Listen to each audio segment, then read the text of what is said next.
How's it going? Nobody asked me, and this is kind of part two of my Evangelion series. I'm about halfway through, but I want to talk about a comment I received on my last video. And I want to talk about it for a few reasons. One, I sort of agree with it, and I'll talk about why in a second. Two, I want to talk about mid because it just bothers me how it's used. Because way back when I was young, mid used to be decent quality, pretty good. We used to have conversations about plants all the time, and like the greenest of the green, the loudest of the loud, and its colors and garishness. What was the highest quality? It was the big stuff. It was the gas. It was the loud. And then you had the middle quality, which was good. You can enjoy it. You can hang out with friends, and you don't have to like cancel your plans for the rest of the day. You can just engage with the plant. And then there was Reginald. There was Reggie, which was like it's all right. I mean, in a pinch, the quality's decent. It might be plastic a little bit. It might not be fully real, but it can get you there if if that's all you got.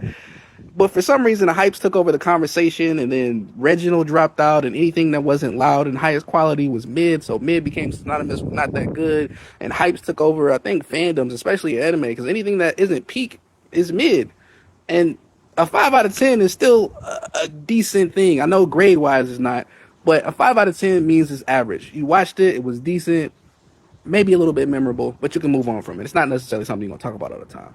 And I think because we don't think about between 5 and 7 a lot, or 4 and 7, we miss better conversations about quality and engagement, characters, themes, and stuff like that. We're just not talking about things that we consider mid because mid is considered low quality. Anyway, off my soapbox.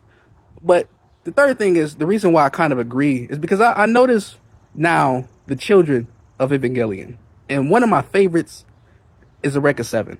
And I feel like Eureka 7 is so close with how the Nirvash works, with the Corallians, with the connection with the planet and space and people, with the conversations about war and our connections to the people we love, and what does it mean to be a person. And all of this stuff seems to be almost point for point, down to the fact that Inamine and Eureka are pretty much just Rei and Asuka.